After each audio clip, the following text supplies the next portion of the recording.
Hindi pa tapos si Ramon at Tanggol sa paniningil niya kay Rigor at David kahit unti-unti niyang kinuha ang meron itong si Rigor.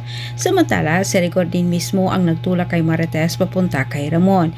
Ikinagalit ng gusto ni Rigor ang paglaya ni Marites, hindi niya ito matanggap. Mas lalong gumulo pa ang kanilang pagsasama. Ayaw ni Rigor na palabasin itong si Tess. Hindi umano niya bibigyan ng pagkakataon ang dalawa na magsama. Ngunit sa tulong naman ni Tinding ay nakawala itong si Marites. Napagtanto ni Marites sa puntong ito na piliin na si Ramon. Sa kabilang banda, dahil nakita at nararamdaman ni Tanggol na buong puso siyang tinanggap ni Ramon at Julio, tuluyan na rin niyang niyakap ang kanyang pagkatao. Ipakilala ni Ramon itong si Tanggol sa kanyang kaibigang si Roberto at kabilang nandito si Miguel. Ipinaalam ni Ramon kay Tanggol na kailangan niyang kunin itong si Marites mula sa mga kamay ni Rigor dahil panganib lang itong si Rigor sa buhay ni Marites.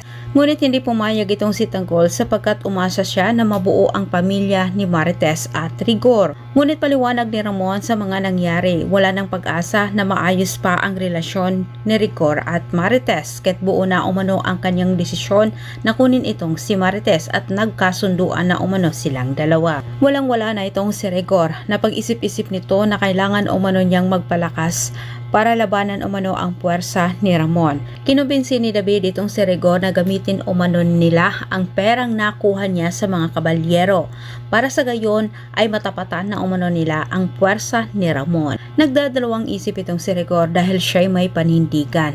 Kailangan umano niyang gumawa ng tama at ayaw umano niyang matulad sa mga Montenegro. Depensa ni David, kung gusto man umano ni Rigor na makaganti kay Ramon, kailangan umano nila meron silang pera dahil mayaman umano ang mga Montenegro at kayang patahimikin ni Ramon ang bawat sinumang haharang sa kanila.